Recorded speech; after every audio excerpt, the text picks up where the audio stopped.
Hi everyone, so today we've got the Magnum Spartan XTB boot. This positions itself as a military boot intended for jungle and tropical use. Now, full disclosure, I myself do not use it in that environment. I have taken it out into the bush a few times, just crossing a few small streams, but mainly I use it in an urban setting for work on hot days. So what this boot is, it's essentially continuation of the jungle boot pedigree. So full grain leather down the bottom and this breathable synthetic material up top. Now the black version uses full grain leather, as you can see, but they also make a suede version in tan and coyote colors, with all the other features being the same. Now, going from the bottom, the features are Vibram sole. This is a cup sole, so you can see it's stitched around the perimeter, which I'll come on to in a second. Full grain leather panels, as well as the reinforcement for the stitching. And then this synthetic mesh material for the upper and the tongue, with a bit of leather on top of the tongue, as well as a leather strip on the back of the boot. So overall, very simple design, kind of following the footsteps of those jungle boots that have been in use since the, I believe, 1960s. So the thing that's different about these particular boots is obviously the sole, but also the way it's constructed. So instead of having a injection molded process like the original jungle boots do, this has a 360-degree stitched Vibram sole. So this is what they call a cup sole. So it comes up over the sides as opposed to just being flat and glued onto a midsole as the intermediate portion between the upper and the outsole here. So personally, I'm not too sure what kind of benefits this sort of design would have. I am getting a little bit of delamination on the sides here, just from the flex of the shoe. Now the stitching is helping to hold it together, but I do wonder what is the benefit when you could just have a flat sole glued on. So maybe if someone has some experience in the shoemaking world, I'd be very happy to find out what benefits this sort of construction has. Not to mention the fact that it complicates manufacture somewhat. But moving on from there, full grain leather. So if you need a duty boot that you can polish up, this can be a good alternative. If you need something with good breathability. And speaking of breathability, that's provided by these vent holes here. So just like in the classic jungle boots, except one of the differences I've noticed is that this boot breathes a lot better than the jungle boots I've tried in the past. And the main reason is these vent holes are really massive compared to your typical jungle boot vent holes. And you can see the comparison between these and something such as this, which are screened. So you can see the difference between that and that. Now the downside is these will obviously let in a bit more debris, things like dust and sand, but if you're pretty confident that you won't have any dangerous chemicals or be working in very dirty conditions and you need maximum breathability, this could be a good choice for you.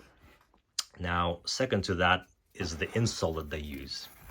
So they use this very basic EVA insole that I myself swapped out because I wanted something with a bit more support. This has almost zero support as far as arch support goes.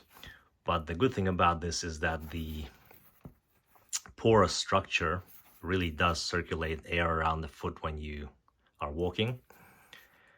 And it really does help to keep your feet dry. I was actually really surprised by how dry my feet were after a day in this boot with this insole initially. So as you're walking, you're pushing out hot air from the inside, what is relatively hot and humid air from the inside into the outside, and then you're drawing in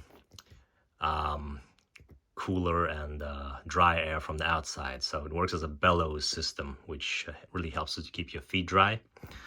So yeah, that's probably the best feature of this boot, the fact that it breathes exceptionally well. Another really good feature of this boot is the outsole. I haven't seen this outsole used by Vibram on many other boots apart from this one. So this is what they call their crossbow outsole, and in my experience it's been really good as far as self-cleaning. Grip is also great.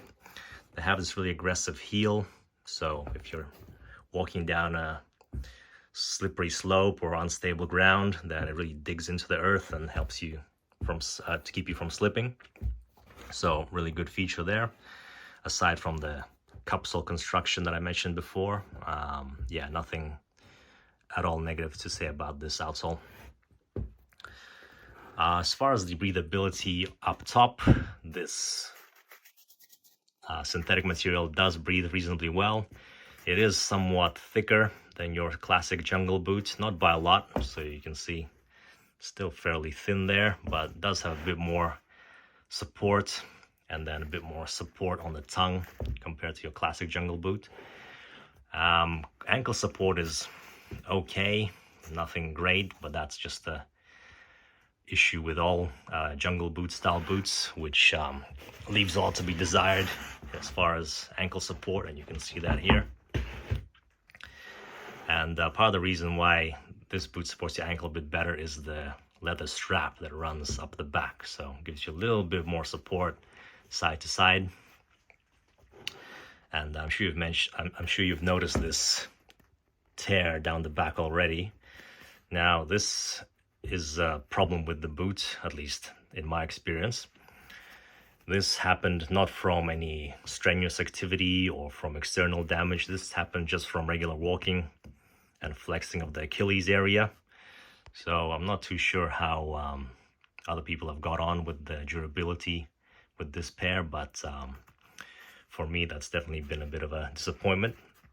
Now it's not catastrophic, you can still wear this boot and it performs fine, but yeah, just something to be aware of.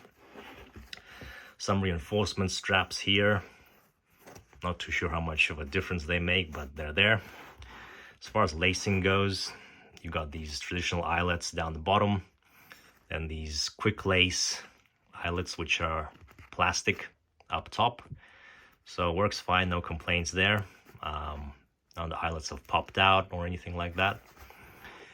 Laces are very good quality as well, so they look and feel like paracord. The official website doesn't state what they're made of, but definitely high quality there. I have seen on some retailers' websites stating that these vent holes are brass coated to prevent corrosion, but as you can see, I don't think there's any brass in there. It looks like either aluminium or nickel or zinc or something like that. But not that that's a deal breaker. They haven't rusted and they've held up fine in my experience. So other points on the boot, it's very flexible at the flex point. It does flex where you need it to be, so there is a shank in there in the middle for sure between the heel and the forefoot. But as far as any kind of underfoot support on uneven terrain, yeah, it's not much going on underneath, which is fine. It's a jungle boot which is designed for muddy environments, so it is made with soft terrain in mind. But yeah, just something to keep in mind if you're considering this model is that the underfoot support is somewhat lacking if you're after a stiffer boot, combined with the insole, which I already mentioned, offers very little support. So in my experience, it's held up surprisingly well, because this delamination and the deterioration on the back started fairly early in this pair's life. I've had this pair for, let's say, approx 4 years now, and both those issues started, I'd say, within the first 1.5 years. But that might just be down to the fact that I don't wear these on a regular basis. These are more reserved for the hotter months. And like I mentioned before, they do breathe exceptionally well. So let me know if you have any more questions about this particular pair, and thanks for watching.